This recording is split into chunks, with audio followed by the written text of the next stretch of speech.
Difficult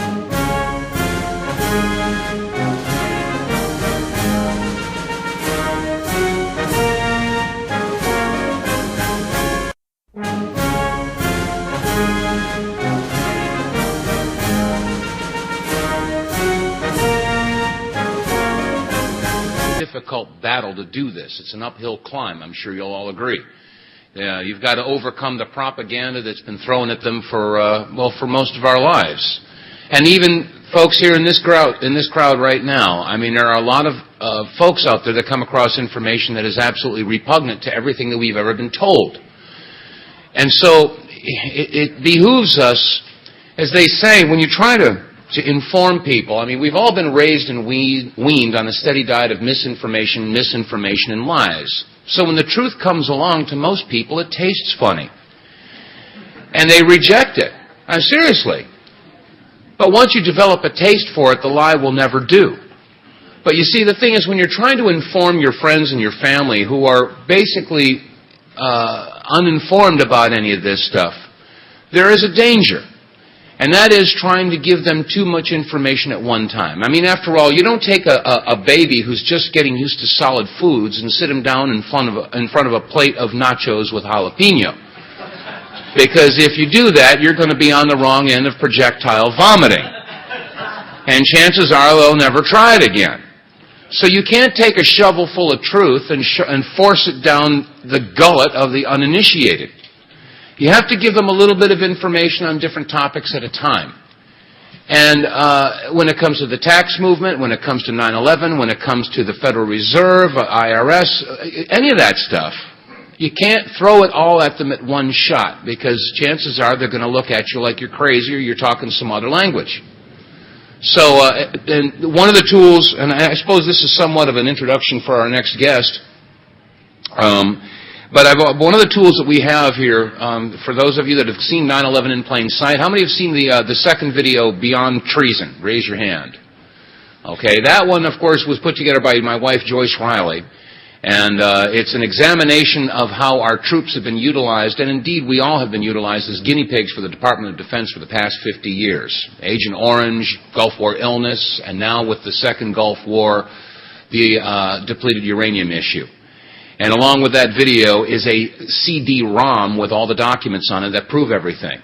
And that's why that there has not been one attack against us. As a matter of fact, the powers that be will not even address this issue. And we're giving away 10,000 copies of the DVD itself to any veteran who simply asks for it.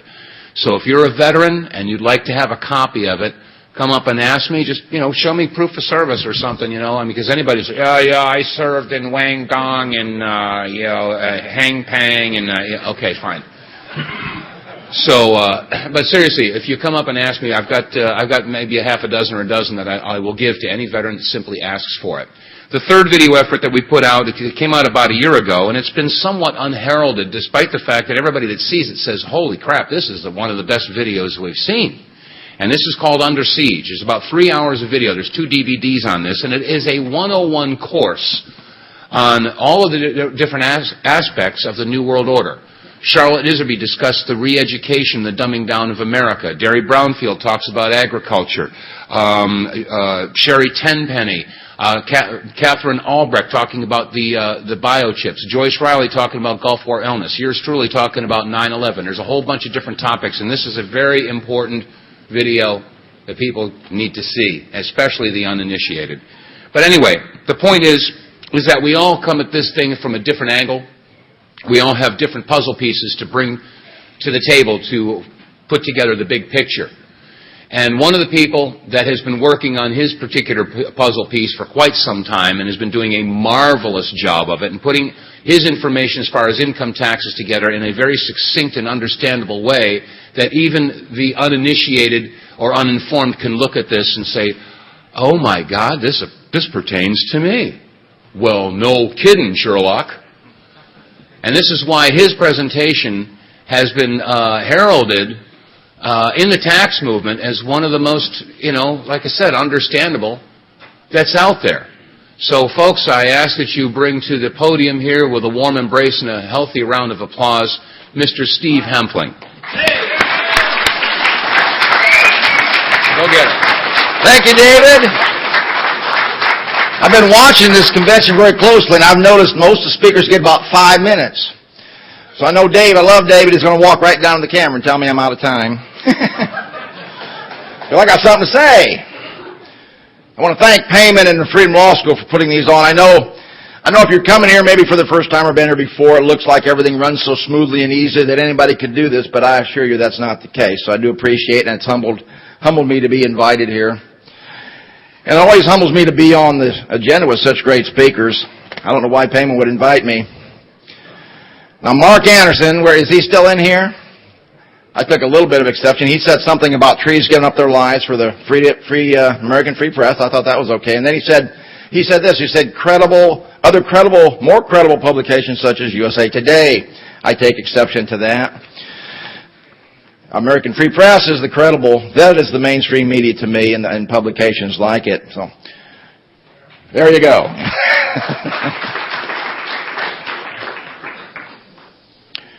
History of the tax movement. The tax movement has many names.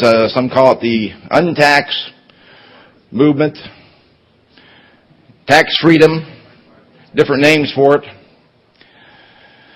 But there's a few people that affected me, because I got involved in 1979.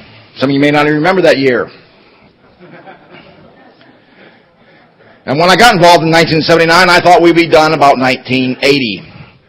We would have everybody informed and the income tax would be gone. He's laughing. Yeah, I was serious. It seems so obvious to me that all you have to do is look at this information and you're going to understand it. Does that work that way? Of course, you in here are really the exception to the rules. It's the people that aren't coming to these meetings that always surprise me. Because they're afraid to come, aren't they? You invited someone and they didn't show up. Is that right? That chair next to you shows you had somebody reserved for that, but they didn't show up. Because, why? Because the IRS is here. They're taking down license numbers. Have you heard that?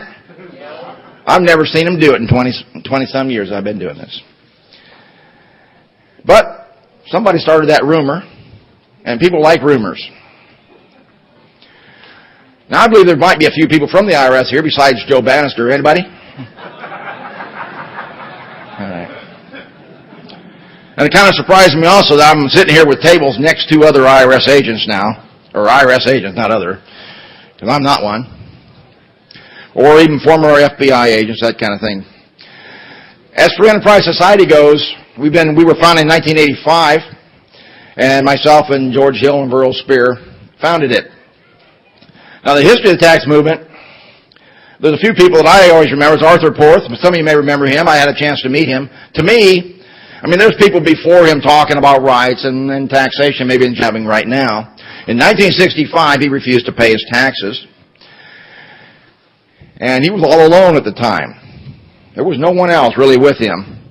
The IRS building in the town that he lived in is now where his house used to be, because they took his house, and they tore it down and put up the IRS building to show him that there was a requirement to file. I don't know when they took his house, but he didn't file in 1965. But a lot of people did listen to A.J. or Mr. Porth. A couple of those people were A.J. and Anita Lowry. Some of you may remember this name, some of you may not.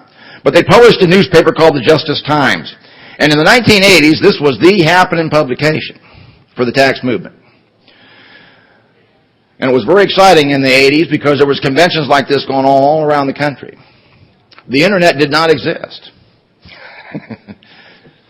And things had to be done a different way. You actually had to come to a meeting to meet people.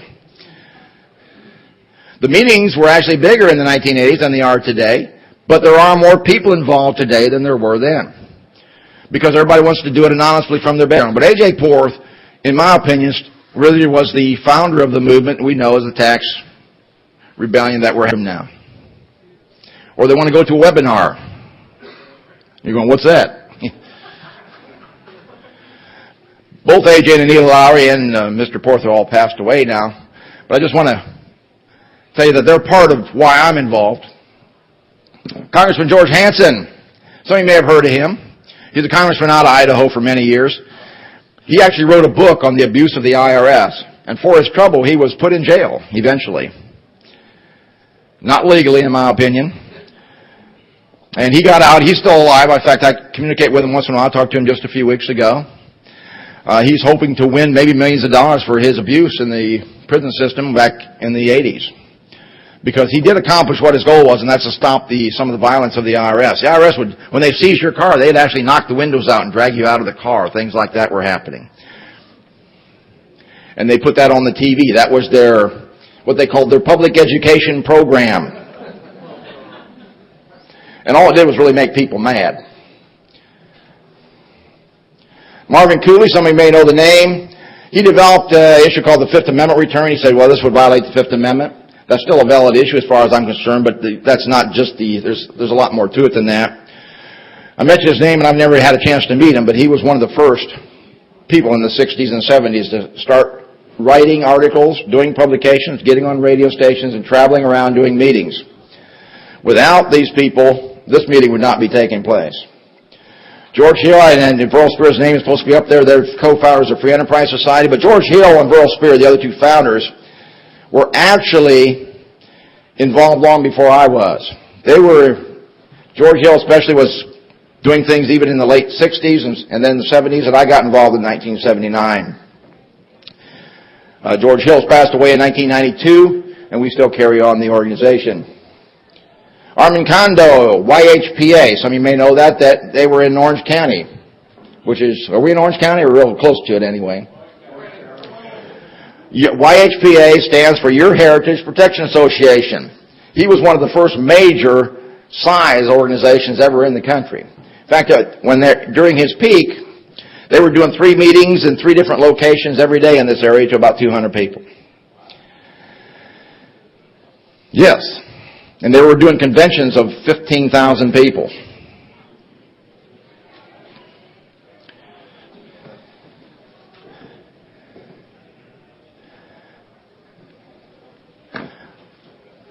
And we're going to talk about the income tax. I guess that's what we come here for. Anybody heard of the income tax in here? Sadly, you've heard of it. Well, for those that know me, at least for those that don't know me, you're going to realize I don't really think much of the IRS. And you're going to, if you're not sure about that, you will be shortly. But what I do like to talk about is this little book here called The Constitution of the United States. It also has a Declaration of Independence in here. This is really the rule book that made America the greatest country the world has ever seen. But yet, our politicians have not read it. Senator Don Rogers here in California and Congressman George Hansen, Congressman Ron Paul, and others have read this, but there's very few. Senator Don Rogers out of Kern County here in California, he's not a senator anymore, but when he was senator, he said out of 120 elected officials, maybe 6 have ever read this document. That's pretty sad. Because they take an oath to defend with their life the principles in this document right here, and they've never read it. The military does the same thing. Many of you have taken an oath in the military or maybe in law enforcement to defend this document, but they never ask you to read it. Isn't that interesting? For if you were to read it, you might have a question.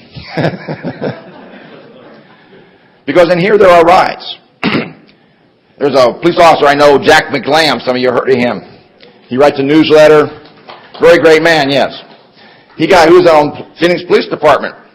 And he was one of the most decorated officers there, but he did not know people's rights. And then he was at a meeting talking about something in the community. And there was an old man there in the back, and he stood up and said, "You claim to defend my rights." And he said, "Yes, sir, we do." And he said, "You don't know what my rights are." And he laid into Jack McLam, and Jack McLam got very upset. He wanted to throw that guy out. He was talking under his breath all the way home, he said. But then he realized that guy was right. He said, "I never read the Constitution. I never read the rights that people have." And when he did, it changed his whole life. And soon he had to resign from the police department in Phoenix. Because the police chiefs did not like what he was doing. They didn't want him to follow the Constitution. So let's talk about the income tax. If you heard of the income tax, you may have heard of this. This is the Internal Revenue Code. Anyone heard of this? Anyone seen one of these? Anyone have one of these? You do. Now, admit it, sir. It takes a sick mind to read one of these, doesn't it? I mean, what are you really going to do with this thing? Put it in your bathroom for recreational reading, or you can put it out on the coffee table when you bring your buddies over for cards and poker. Now, some of you probably have not seen one of these, but we have them on our table back there. If you haven't seen one, you can take a look at it sometime after I speak. Now, this person can probably verify this. Sir, this Internal Revenue Code has a lot of pages. Is that correct? That's correct, see? I'm not lying to you. And on these pages, there's a lot of words. Is that correct? Any cartoons? There you go. Now, if you start reading these words, do they make a lot of sense? No. See, they really don't. They really don't. In fact, even though we have these on our table, I don't really recommend them too much. But in Clovis, California, we have a very good use for them up there because we still need them for the outhouse. Because they stopped publishing the Sears catalog up there.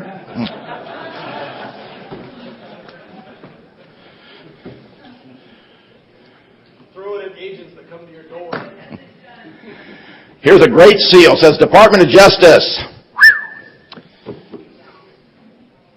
That sounds good, doesn't it? Now, what country is this seal from? Can you tell? Well, it's the United States Department of Justice, although the United States is not on the seal for some reason. I guess this could be the Department of Justice of some other country. But I think it's ours.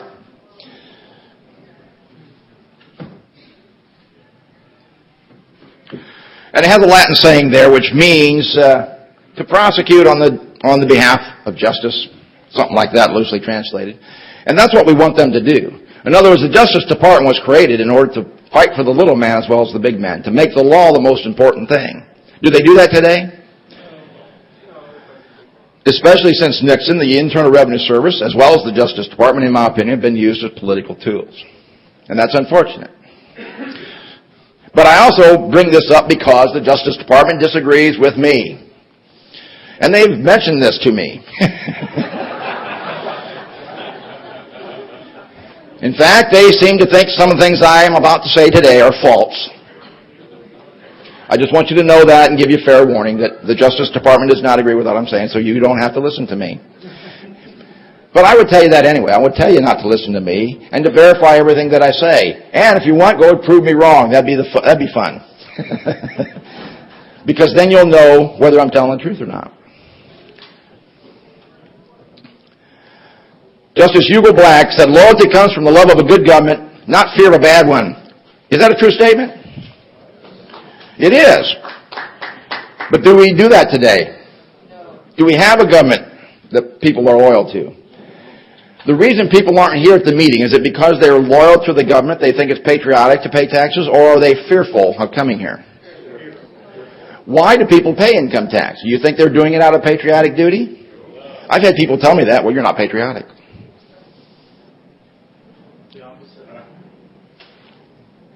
Well, you know, if you talk to them long enough, you find out that they pay nearly nothing because they deduct their house and they deduct all these things. I said, well, you know, if you were really patriotic, you wouldn't take all those deductions and you'd pay them another double that, wouldn't you? You'd be twice as patriotic.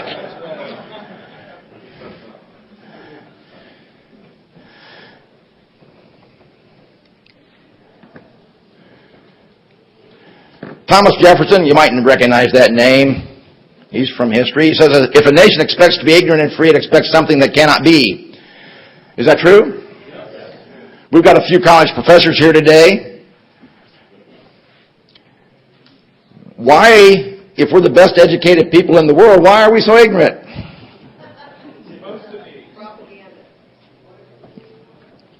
Good question. How about the Declaration of Independence? Some of you may have heard of this. Maybe not if you went to public school. But I'm telling you, it's very important. What does the Declaration of Independence say? This was penned, of course, in July 4th, 1776. We still celebrate that date, matter of fact. He says, we hold these truths to be self-evident, that all men are created equal, endowed by their Creator with certain unalienable rights, that among these are life, liberty, and the pursuit of happiness. That to secure these rights, governments are instituted among men, deriving their just powers from the consent of the governed. Who is the governed? We the people like in this room, or we the people in Washington, D.C.? We, the people in this room, is what the founders intended. There's no question about it.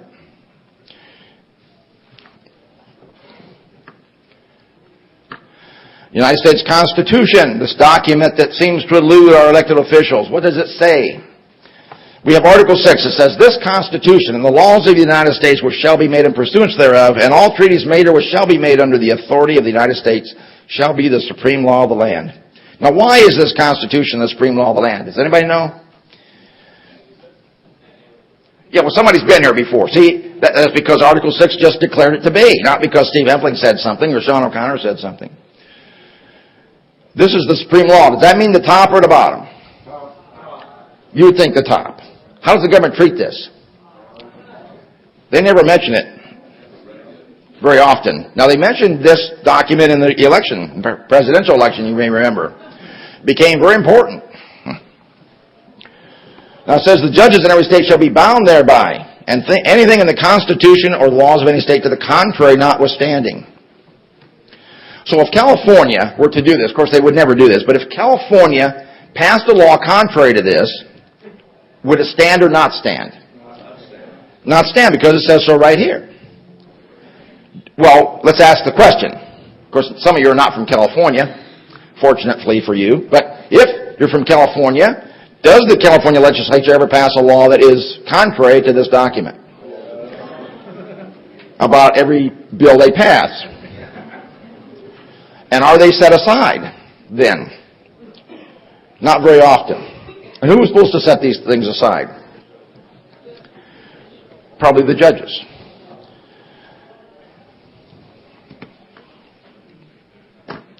We continue on in Article 6. It says the senators and representatives before mentioned and the members of the several state legislatures and all executive and judicial officers both of the several states and the United States and the several states shall be bound by oath or affirmation to support this Constitution. Can we all agree they're talking about the United States Constitution? Not the Constitution of Cuba? Does Cuba have a Constitution? Maybe. I don't know. Do we want that one? We're not using ours. Well, that's right. We're not using ours. They ought to make use of it. The only reason we're not making use of this is because the school systems really don't teach it any longer.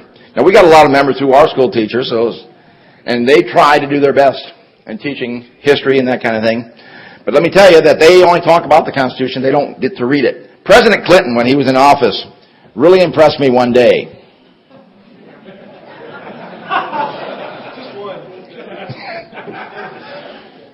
That was the day that he was doing a speech, and he said, listen, I taught the Constitution at such and such a university. He was a college professor. And then he quoted from the Gettysburg Address to prove how much he knew about the Constitution.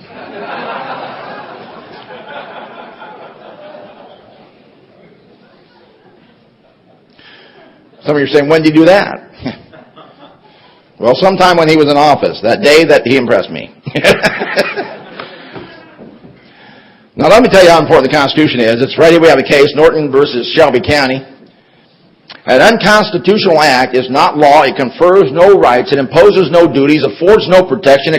It creates no office, and in its legal contemplation is as inoperative as though it has never been passed. That's pretty strong. You think this is a recent case? It's really not, but it's still a correct case.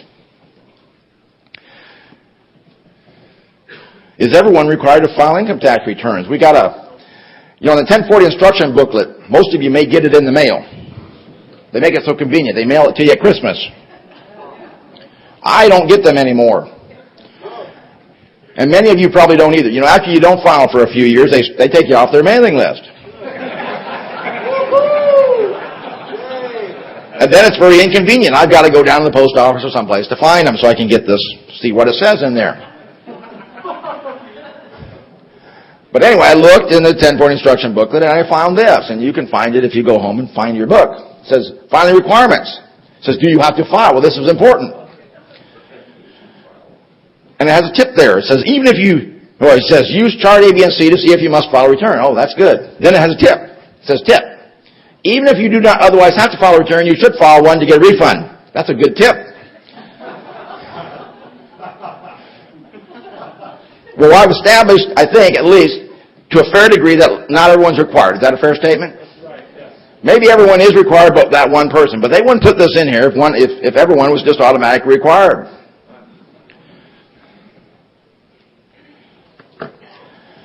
Now, we got to go back to the Constitution. We have the first 10 amendments to the Constitution, by the way, are called the Bill of Rights, for those who don't know. One of those Bill of Rights is called the Fifth Amendment. And it says that no person shall be compelled in any criminal case to be a witness against himself. Does this apply to the income tax? Court say no. Well, we have a case here, Sullivan versus United States, 1926, Supreme Court, talking about income tax returns, talking about the Fifth Amendment, and here's what it says. There can be no question that one who files a return under oath is a witness within the meaning of the amendment. If you recall, the Fifth Amendment says a witness against himself. For those that watch Perry Mason, they talk about self-incrimination.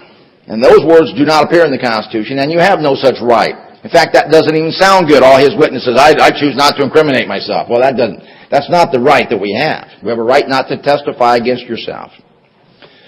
When you sign a tax return, you testify against yourself just as if you're in a courtroom and put your hand on the Bible and swore out an oath. Did you know that? Some of you know that. This is a pretty smart group. Now it says a return under oath. Does anybody know how that is done? Boy, this is a smart... I don't need to be up here today. Penalties of perjury, yes. Once you sign under penalties of perjury, the courts consider that an oath just as if you put your hand on the Bible and took an oath. And that information against you in a criminal case against you later, and you have no Fifth Amendment claim. Because you waived it right here. Now, of course, the IRS cut their teeth on a case called with Al Capone. Maybe you've heard of him. But Al Capone never filed for a long time and never had any problem with the IRS. And his accountant finally basically talked him into filing. Well, what was Al Capone? He was a criminal, right? He run alcohol. He was a mafia type of person. When he did file a return, what did he have to do on it? He lied. Once he filed the return, the IRS came after him for tax evasion, and that's a felony. And because he waived his Fifth Amendment right. When you sign something under the penalties of perjury, all tax evasion is a form of perjury. A lot of you don't know that either, maybe. But let's go to the Fourth Amendment of the United States Constitution. The right of the people be secure in their persons, houses, papers, and effects against unreasonable searches and seizures shall not be violated. Do you waive your Fourth Amendment right when you file income tax returns? I say, well, of course you do. It says right here, papers. What kind of papers do you think they're talking about? Newspapers? Toilet paper? It had to be business records, financial records, photographs, personal records of any type. They thought enough of it, the founders did, to put it in the Constitution in the Fourth Amendment. So at least to the extent of any document you make reference to, any bank statement or W-2 or any other record that you make reference to on a tax return, you're waiving your Fourth Amendment right. Is that a fair statement? Now the question is, can you be required to waive a constitutional birthright? We need to look up some definitions. If you're going to waive something, we got this from a law dictionary. And by the way, a law dictionary is something you all should have. If you don't have one, you can get them at different places, and they probably are maybe free on the internet nowadays. But a law dictionary is different in the fact that the terms are defined and they're backed up by court cases. And sometimes the definition, not always, but sometimes the definition of a term in a law dictionary is completely different from what you might find in Webster's. But anyway, waive. If you're going to waive a right, it says right here, to abandon, throw away, renounce, repudiate, surrender a claim, privilege, or right. To give up a right or claim voluntarily. Now, in order for one to waive a right, he must do it knowingly and be possessed of the facts. Did the IRS tell you you're waiving these rights, clearly? They did not. Now, they do tell you, and I'll get to that. These elected officials like to talk about the word right. They talk about rights all the time, don't they? We got tax season coming up. What's tax season anyway? I'm from Ohio. We had deer season. We had fishing season, right? No. Why do they call them tax season? That doesn't even make sense. No. Don't need to do that.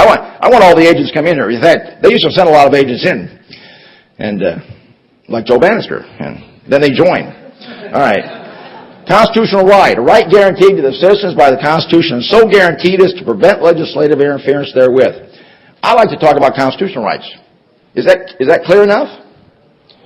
See, the Congress doesn't talk about constitutional rights, do they? They talk about your civil rights. What's that? Civil rights was pioneered a lot by Martin Luther King. He fought for judgments in the court and won rights in court decisions. Some of that was later put into statute. Those are called civil rights. But if a court can give you a right, what can the next decision do? Sure it can. They also talk about statutory rights. Anybody have an idea what that is? Yeah, the legislature or the state or federal writes something in the statute and gives you a right. Something you can count on. What can they do the next day? They can repeal it. But they can't do that to these constitutional rights. They also have a thing that this time of year that you might hear about on the news, taxpayer rights. What's that? Beats me. I never did figure that one out. Maybe you've heard this. The income tax is voluntary. You probably haven't, but I went to a meeting in 1979, and somebody was talking about the word voluntary there, and I thought he was a little crazy myself. And I'm just going to tell you that he said, well, Steve, maybe you should call the IRS up. And I'm just telling you what I did. I'm not saying or suggesting you do this. I'm not even sure how they would answer the question today. But he said, go call them up. And boy, by God, I did. Next morning, I called the IRS up. And I talked to an agent there for a while, and I said, is the income tax voluntary? Well, I expected the agent to say no. I really did. But anyway, the agent said, yes, sir, it is. Wow. Well, this surprised me, and for a moment, and then I said, well, good. I don't want to volunteer anymore. I told the lady. Well, then the agent said something very amazing to me. The agent said, but sir, you have to volunteer.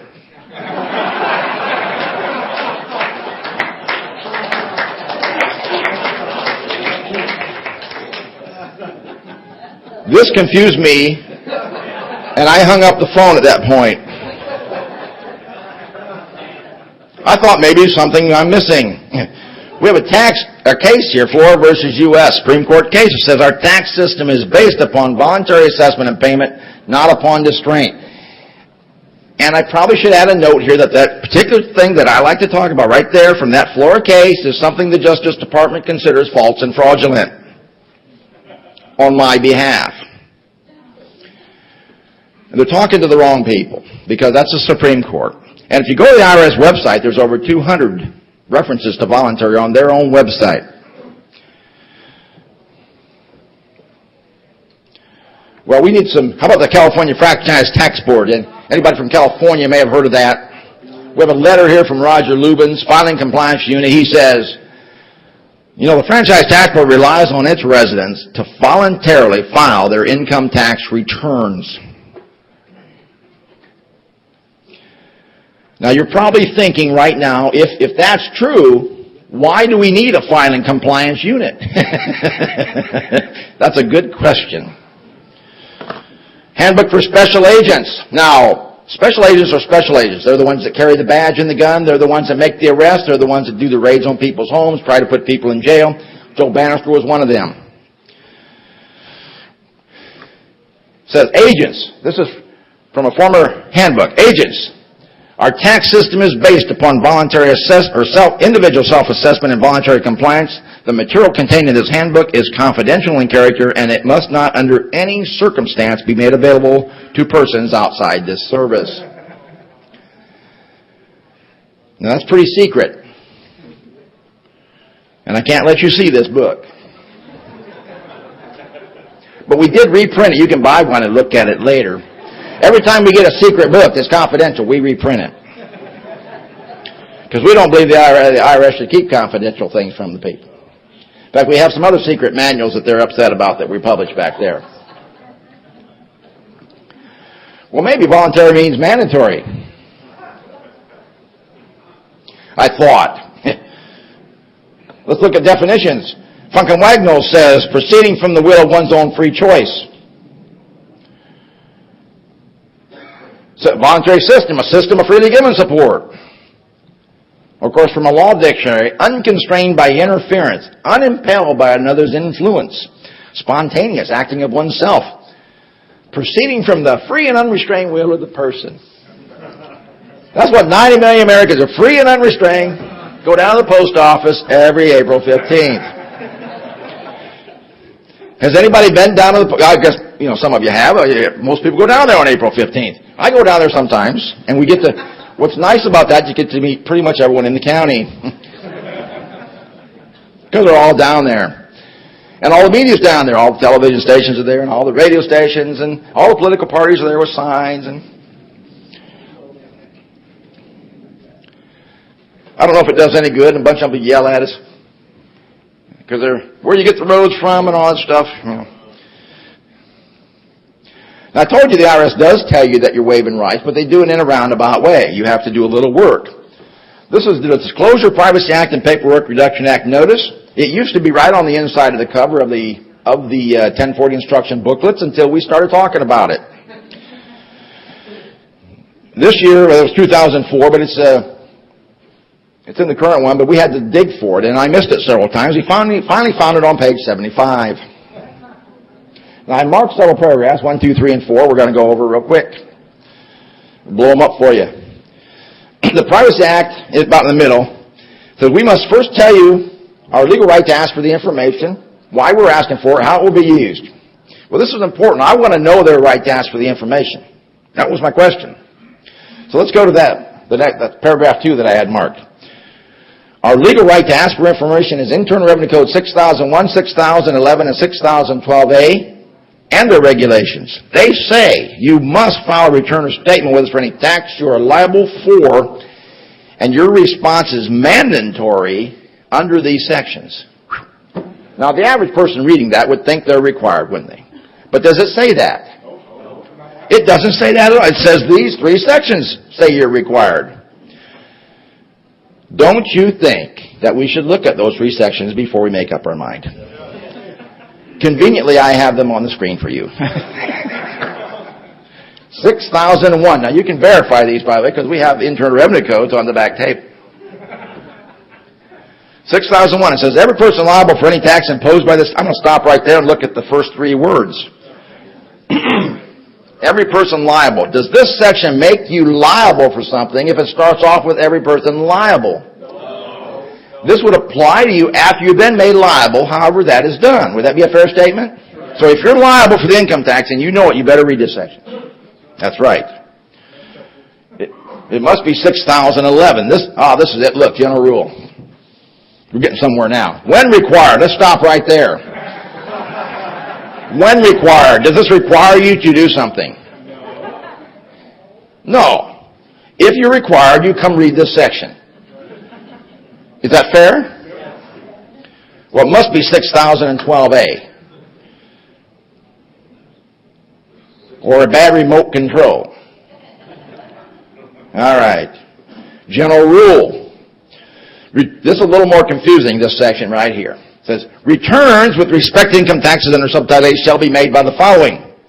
Every individual having for a taxable year gross income which equals or exceeds the exemption amount, except that a return shall not be required of an individual. Now are you required? Not sure? See, now I know you think that big dash and the rest of the sentence is missing, but that is just the way it is in the code. I put it in there. And then it has a little I, who is married, then it has a little 2. I don't have all the section in there. But it has a whole list of people not required. I guess if you read that, and you're not on the not required list, you must be required. Is that how law works? It doesn't. And what I find really interesting is when you do find the word required, it's always preceded by the word when or not. You're not required. And remember this one? When required. They like those words required and mandatory. Remember this section? They say, these three sections, they say you must file a return or statement with us for any tax you're liable for. Is that what those sections say? No, if you're required. And then it says your response is mandatory. What response did it ask for? That's a lie.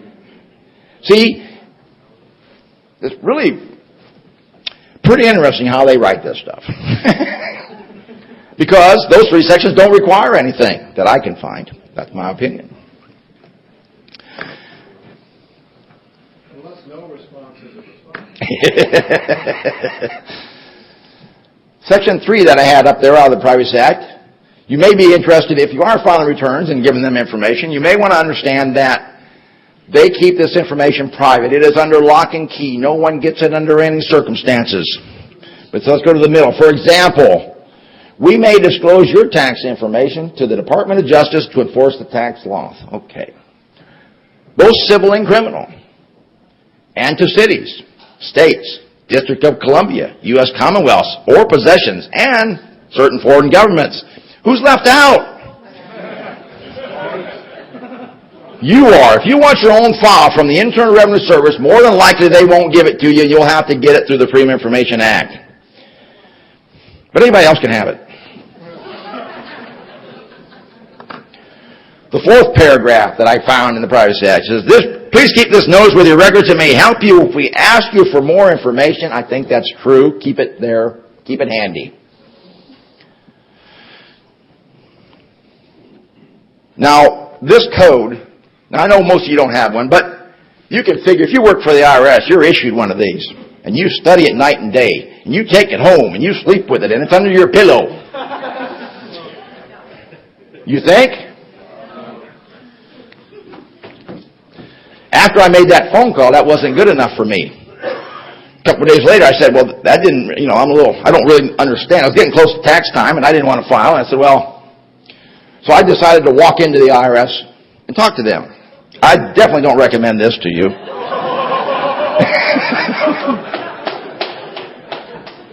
But I had my Internal Revenue Code, and I had a witness, and I had a tape recorder, and I walked in and said, listen, I've been to a meeting that says I'm not required to file, and I wanted to talk to your people before I made up my mind. Something like that.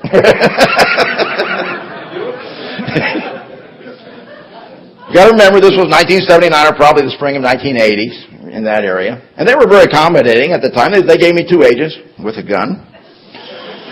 Put me in a little room there. And they were nice. There were a couple, actually, they were ladies. They were pretty nice and friendly. And I left my Internal Revenue Code in my briefcase for a while, and I just said, I've been to a meeting, and I let them talk for a while, and I said, well, what do you got to say? And they basically, all they gave me was, well, what a great honor it is to be in this country and pay your fair share and all this. And they never talked about any law or anything, but then they finally said, well, why do you think you're not required? And then I said, well, I'm glad you asked. Because then I brought out my Internal Revenue Code and the Privacy Act, the 1040 instruction booklet, and I kind of went through it the way I went through it with you just now. And I had both those agents from the Internal Revenue Service scratching their head. They said, well, I can see why you might question this. But they decided my Internal Revenue Code was wrong, or old or something. Or maybe I went and I printed out a special one just for me. I don't know what they thought for sure. But they said, listen, we got to get our own Internal Revenue Code. So the agents run off and left me there in this little room for quite a long time. 40 minutes, like that's an eternity sitting in the IRS. And they finally came back and they kind of sheepishly said, well, we can't find our IRS code.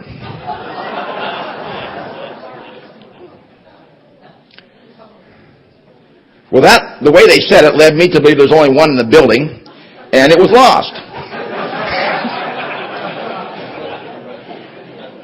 But there's also a moral to that story, and that is the IRS, it was pretty obvious to me that this was the first time those 2 agents have ever seen the Internal Revenue Code. That's pathetic. And, of course, you probably realize what I decided after that meeting. I think everybody should file and pay. That's right. That's my...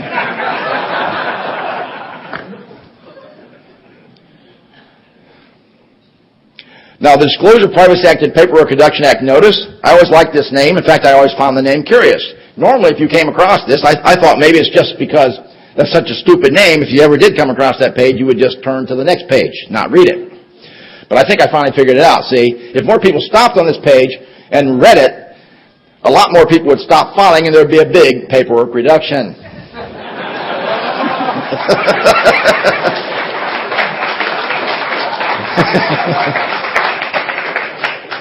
Well, who is required? They got all these pages. Does it apply to anybody? Well, we found a few requirements in here. The way the law works, it has to create a tax, what they call create a liability, and we found one in this code. It says 5703, liability for tax and method of payment. This must apply to you. It says the manufacturer or importer of tobacco products. Is that anybody in here? And then once they have created a liability on a group, they can impose a tax. And it even tells you what section. Here it's 5701. Rate of tax. On cigars manufactured in the imported United, it goes through all the tax rates. Pretty clear. Here's another one we found, 5005. Liable persons liable for tax. Oh, this must apply to you. It says the distiller or importer of distilled spirit shall be liable. Is that you? If you got a beer meister in your bathtub, sir, it does not count. And it even tells you the section the tax is imposed on. 5001A1. Let's look at that. General, there's hereby imposed a tax. All distilled spirits imported in the United States, $13.50 a proof gallon, and it goes on through a whole bunch of rates.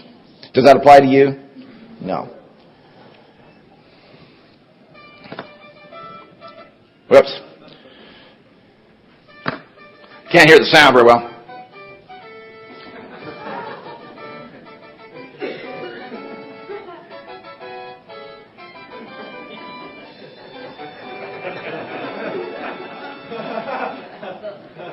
This is what we found that apply to you in here. Now, we can search by the internet, and we just can't find one that deals with an individual. Now, some tax attorneys will tell us that there is a requirement. But, what's that? They're lying if you're talking about a wage earner. That's very possible, I think, yes.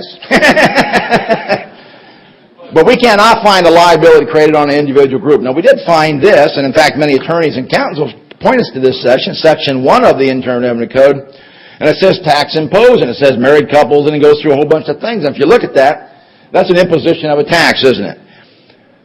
But see, we can't find a liability created that points to this section like we did for the alcohol and tobacco. And by the way, firearms is in there too. I didn't show that to you. So if you take Section 1 as applying to you, you're doing it on your own because it doesn't say anywhere where it defines you as the person subject to the taxes in Section 1, in my opinion. And number 2, if this does require you to do something, it's required to be in the Privacy Act notice, isn't it? It should have sent us to Section 1. And it doesn't. So while some attorneys and accountants say this section does it, the IRS doesn't think so.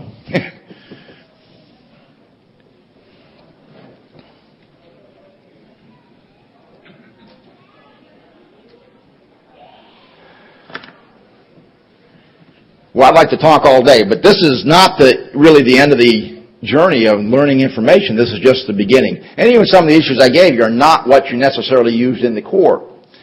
But what you can do with it is start to learn your rights. Because, ladies and gentlemen, in this country, the law's on your side every way that we look at it. And that's through this Constitution, through our formula. Our rule book, so to speak. And if you don't have a Constitution, you need to get one. And if you're already out of money, I want you to go to my table back there for enterprise and go ahead and steal one. It's okay. You've got to have one when you leave. My table's right next to the door on that side. They might object if you take it off somebody else's table, but take it off mine is okay. You'll be searched on the way out and make sure you have this. No, I'm kidding. No, I'm kidding. Senator Root said, I guess you'll have to go to jail if that is a result of not understanding the income tax law. Now, he was around when the first income tax was passed in 1913. This is what he had to say. I shall meet you there. We shall have a merry, merry time, for all of our friends will be there. it will be an intellectual center, for no one understands the income tax law except persons who do not have sufficient intelligence to understand the questions that arise under it. That's pretty profound. And I could go through a lot of interesting stories, too. For example, we also defend cases, which I don't have a lot of time to talk about, but we were, because if you don't file, sometimes they charge you a failure to file. You ever heard of that? Well, we have a fund for that, and we pay for the defense. We bring in attorneys, whatever. But we were at one hearing one time with one of our members. I was standing there, and the prosecutor came out. He was the guy prosecuting our member. He came out, was talking to somebody. Then he came over. He went right toward me, which disturbed me. But anyway, he came over to me. I'm not in trial. He said, "Aren't you Steve Hempfling? Aren't you with Free Enterprise Society?" I said, "Yes, sir, I am." He said, "I love you guys. I read all your materials, and I hate the income tax." So I thought this was pretty strange coming from the prosecutor of one of our members. When we went into the hearing, he just took himself off the case.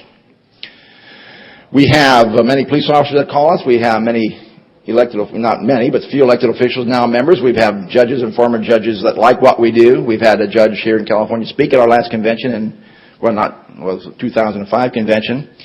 We're getting more and more people involved that can do something. It's not just working people. And I'm not saying that that's not important, because everyone is required of the same protection of the law.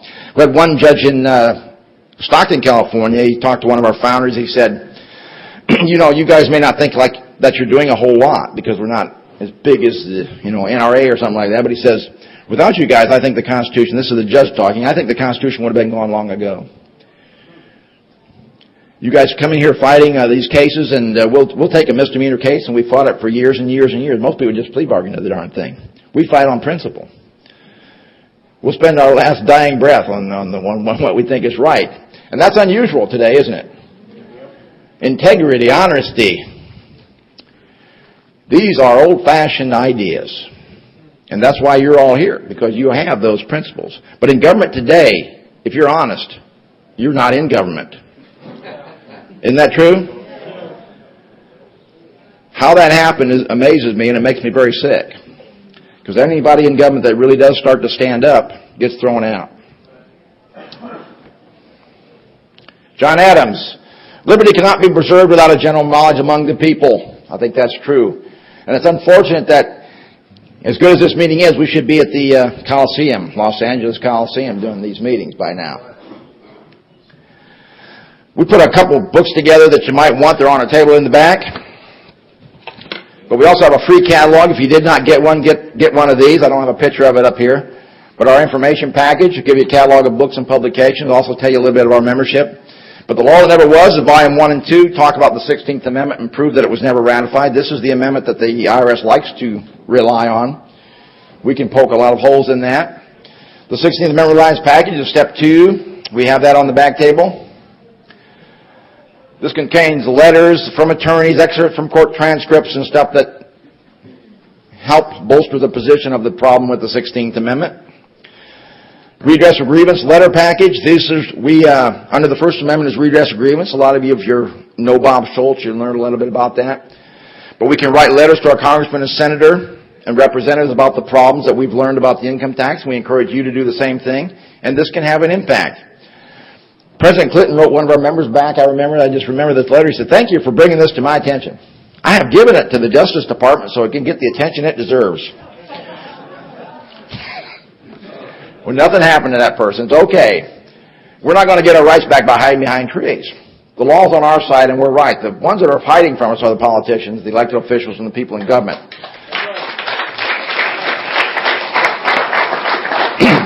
We also have a lawsuit. You can actually go into court and sue to find out whether you're required to file an income tax or not. And what's even more important is the answer you're going to get. You want me to tell you what that would be? All right. Well, most people think that the judge is going to tell you, well, Mr. Jones, you're required to file and pay and sign it. Is he going to do that?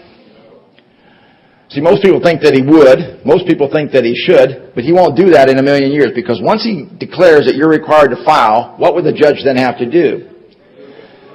Yeah, I think he would have to kind of point to the section creating that requirement. This is where we think we have the problem. And every court case we've done so far, we've never gotten that answer. Here's the answer we've gotten every time. It's been dismissed without an answer. Is that good or bad? Oh, it's good. It's very good.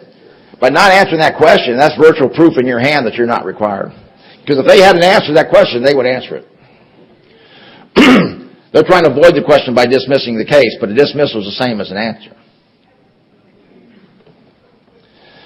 And that's explained a little bit in this booklet here that I hope you look at. And that's the 4-step, we call it the Reliance 2000 program. The government really hates that program there too, by the way. If the government hates it, you should love it. All right. I took a lot of what I did today from a income tax basics seminar, which is on the back table. We have it in CD form or DVD, and there's a lot more to it than what I am doing today. So you may want to pick that up. I think it's $15 today at the meeting. We also do a lot of other more advanced seminars. These are available now. They show cassette tapes, but that's obsolete. They're now on the MP3 CD. All 15 seminars along with the books are all electronic. For those that were at the class, there was a class payment did Friday for the Constitution. They're going to have that available on DVD, so you can check with Freedom Law School. But we did one in August, Archivage, with Sean O'Connor and Dave Wellington. That is already available. So 6-hour class, advanced class on the Constitution. Pretty advanced class anyway. These are available on the back table. Let me quickly tell you, Free Enterprise Society, we have a membership. It gives you a membership card, good for a year. You attend regular meetings at no charge. You get a newsletter. You get a handbook. Eligible for optional programs. You get a verified ID card, is available to you. We're going to talk about that just shortly. Knowledge that you're supporting American. Normally that's $55 a year. Here's a verified ID. We established this in 2000 to fight the coming national ID. We want to grandfather it in because we've been issuing this already before the national ID. And on the back of it, it talks about a case, People versus Monroe, where the officer must accept this type of ID as satisfactory. And we eventually will take this ID into court, and I think we can establish something with that.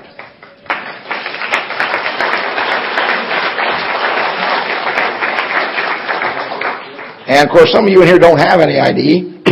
That would be helpful. You get one of these. I mean, you can't even check into a motel or anything without ID. That ID works for that, or renting vacuum cleaners or whatever you need to do. Cops may not like it, but we're going to have to, teach them that they have to respect it at some point.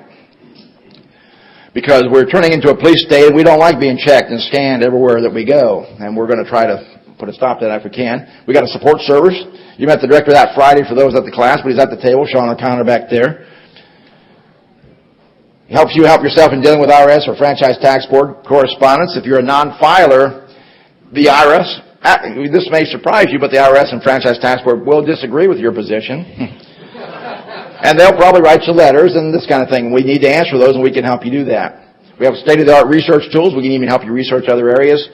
Help with other government agencies, paralegal assistant and attorney referrals. And you're only charged when you use the service. That's $60 a year.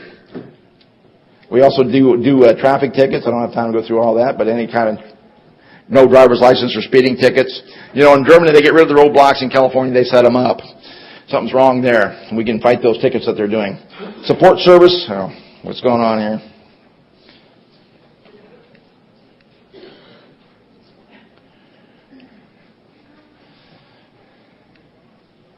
Legal Defense Fund. This is very important. If you're not filed, this is something you really should be in.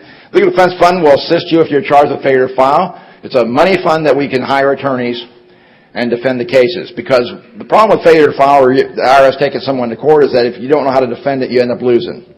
You got to be competent in the issues that you bring forward, and you got to have people helping you. Assistance if you're charged with submitting a false or fraudulent W-4 or failure to file. Pays for an attorney when needed. We don't always need an attorney. Supporting those members who are in the courts. Hopefully none of you in here will need the Legal Defense Fund, but what you're doing is helping us provide enough money to defend some of these cases. And working together is the only way we can have an impact, ladies and gentlemen. This helps everyone by making the way easier. This is normally $1,250 initial fee. And by the way, we've won 25 cases. That's about 2/3 of our cases in there. That's very, very good. We've won about a third of them before trial because they fail in the paperwork or some procedural aspect. We've won about a third of them at trial and a third of them on appeal by some time. Give me a signal here. Well, today, Free Enterprise Society is $45 instead of $55. The sports service is $60. The lifetime is normally $1,200. We're doing $1,100 today. If you want to do that on the Legal Defense Fund, which is $1,250. Today we can, and this weekend, if you want to sign up, you don't even need any money down. $1,150 and make payments toward the Legal Defense Fund. Or if you have more questions on it, just come to the back and we'll answer any questions. Also important, sign up on our mailing list if you're not on it, so we can keep in touch with you. This is very, very important. If you do that, we'll send you a free newsletter. Thank you very much for your time. I'm sorry I ran over, but I'll talk to you later.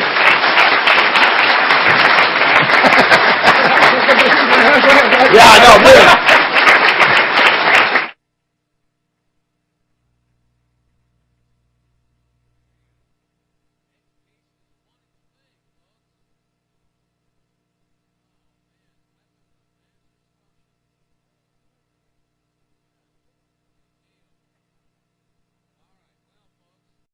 really.